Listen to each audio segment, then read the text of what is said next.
धूप से चमकते शहर सूरजपुर की गलियां हमेशा चहल पहल से भरी रहती थीं। बच्चे खेलते, दुकानों में ग्राहक आते जाते और सड़क किनारे पेड़ों की छांव में बुजुर्ग गप्पे मारते दिख जाते। पर इन्हीं लोगों के बीच भीड़ में खोया हुआ एक युवक था, कबीर।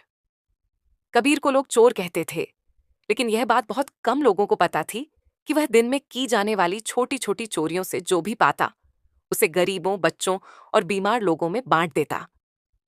उसका सिद्धांत साफ था, चोरी गलत है, लेकिन किसी की जान बचाना उससे बड़ा सही। कबीर की आंखें तेज थीं, चाल फुर्तीली और दिमाग शांत। उसकी सबसे बड़ी ताकत थी भीड़ में गायब हो जाना, जैसे वो कोई साधारण आदमी हो। उस दिन सूरज तेज था। कबीर शहर के बीच वाले चौक में खड़ा नींबू पानी पी रहा था। तभी उसकी नजर पड़ी। एक बुजुर्ग महिला सड़क किनारे बैठी रो रही थी। कबीर आगे बढ़ा। माँ जी, क्या हुआ? महिला ने कांपती आवाज में कहा। मेरे बेटे को दवाई चाहिए और डॉक्टर ने कहा है कि आज ही लानी होगी, पर मेरे पास पैसे नहीं हैं। कबीर के हाथ का ग्लास रुक गया। उसके भीतर कुछ टूट गया था। कितने पैसे चाहिए? उसने धीरे से पूछा। 2000। महिला ने आंखें पोंछते हुए कहा। कबीर ने अपनी जेब टटोली। उसके पास मात्र 240 रुपये थे।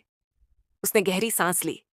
कुछ देर बाद वह शहर के बड़े बाजार की तरफ चलता जा रहा था, जहां अमीर लोग दिन दिन भर खरीदारी करते थे और जहां कबीर दिन में ही अपनी मदद की चोरी करता था। बाजार भरा हुआ था, दुकानों में चमक दमक, सड़क पर तांगे, रिक्शे, हॉर्न, सब एक साथ गूंज रहे थे।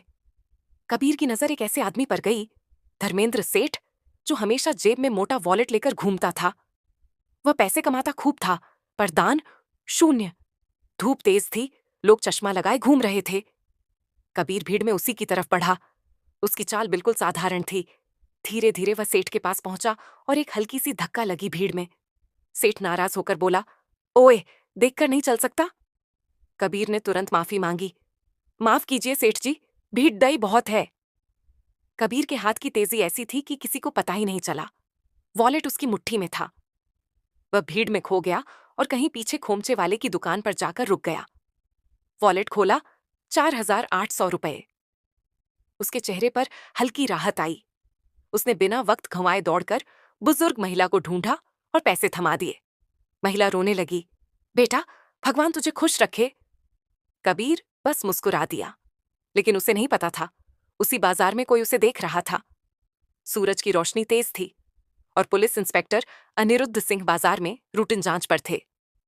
उनकी नजर अचानक एक युवक पर गई। ये लड़का अभी वॉलेट लेकर भीड़ में क्यों घुसा? अनिरुद्ध की आदत थी छोटे छोटे संदेहों पर ध्यान देना। उन्होंने कबीर का पीछा करने का फैसला किया। कबीर बुजुर्ग महिला से मिलकर सीधा अस्पताल पहुंचा। वहां डॉक्टर ने पैसे लेकर दवाई लिख दी। महिला का बेटा सही इलाज पाकर खतरे से बाहर आ गया। कबीर को अंदर से शांति मिली, लेकिन बाहर निकलते ही उसने देखा इंस्पेक्टर अनिरुद्ध उसकी तरफ बढ़ रहे थे। कबीर का दिल धड़का। उसने धीरे से बैग पकड़ा और अस्पताल से बाहर निकलते ही भीड़ में गुम होने की कोशिश की, पर इंस्पेक्टर उसके पीछे थे। गर्म दोपहर। कबीर गोल चक्कर पार करके सब्जी मंडी में घुस गया। अनिरुद्ध दूर से चिल्लाए, रुको, बात करनी है। कबीर रुका नहीं। वह भीड़ के बीच से निकलता गया। एक ट्रक बीच में आ गया। धूल उड़ गई। कबीर ने मौका पाकर मोड़ काटा, पर पुलिस भी उसके पीछे थी। आखिरकार कबीर एक पुरानी लाइब्रेरी की छत तक पहुंच गया और वहीं रुक गया। इंस्पेक्टर वहां पहुंच गए। अब और भागेगा? अनिरुद्ध बोले, धूप में चमकते हुए चश्मे के साथ। कबीर ने थके स्वर में कहा, मेरे पास छुपाने को कुछ नहीं। हाँ, मैंने चोरी की है, लेकिन अपने लिए नहीं। इंस्पेक्टर ने भौहें चढ़ाईं।